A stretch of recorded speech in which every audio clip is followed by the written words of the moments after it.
В Башкортостане может вновь активизироваться опасная секта Орда. Сообщество использовало физическую силу и зомбировало своих жертв.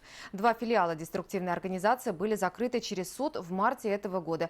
При этом, куда перекочевали адепты, неизвестно. Чем так опасна Орда и как не попасть на шаманские уловки? Ответы далее. Любая секта, которая она была закрыта, она все равно будет на тех людях, которые до сих пор зомбированы были, они на них будут существовать. Уфимский борец с сектами сам когда-то едва не подался в сектанты. Марсель Ахиериддинов рассказывает, занимался спортом, из-за чрезмерных физических нагрузок начались проблемы со здоровьем.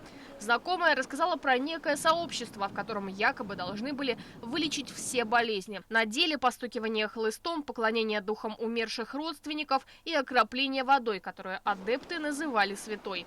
От таких методов мужчина отказался, а вот подругу потерял, не отговорил от вступления в секту. Люди убежденные, и их никак уже не отговоришь, то есть это путь в один конец. То есть если человек просто поверил в это, если практиковал, тем более там используются психотропные препараты, это можжевельник, которые там дымят же, вот если вы видели обряды, то это психотропные препараты. То есть человек, скажем, привыкает к тому состоянию, в котором он находится при этих обрядах. Мужчина обратился с жалобой в прокуратуру. Было доказано, что вероучения и культовые практики Орды совпадают с методами сообщества Ата-Жалы. Последняя организация была создана в Казахстане еще в 2009 году, и сегодня ее деятельность запрещена.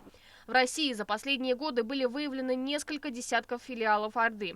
Только в этом году в Башкортостане закрыты 2 ячейки деструктивной организации. На сегодняшний день прокуратура республики добилась закрытия 9 таких ячеек. Большинство из них было организовано в городе в Уфе, в Сибае и в Баймаке. Работа в данном направлении продолжается. Филиалы Орды располагались не в каких-то больших офисах, а в квартирах и частных домах. Один из таких находился в деревне Атаевка Уфимского района. Организация была закрыта после иска прокуратуры в суд. Как правило, последователи Орды выбирают жертв среди верующих людей. Тех, кто хочет стать ближе к Богу, убеждают поехать в паломничество в Казахстан.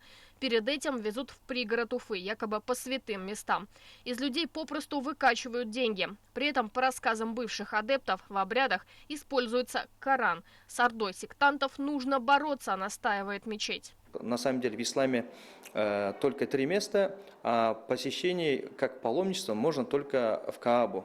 Все, больше у нас нет никакого места святого, куда можно совершать паломничество. Объявления о наборе адепты не дают. Обычно новых участников привлекают устно с помощью сарафанного радио. Чем опасна эта организация, эта секта, без преувеличения сказать, тем, что люди приходят туда со здоровьем, люди ущербные, люди больные, люди, которые разочаровались или которым не может помочь по каким-то причинам традиционная медицина. Этих людей встречают, им обещают здоровье, их уговаривают не ходить к врачам. Время. Вот минимум, что теряет человек, столкнувшийся с Ордой. В случае с онкобольными пациентами счет идет на жизнь. Любой из убежденных учеников-адептов может стать учителем. Получается такая пирамида. И эта сектантская сеть, по мнению экспертов, до конца не истреблена. Лилия Курбанова, Артур Ханов и Азат Ишбулатов. Новости Уфа.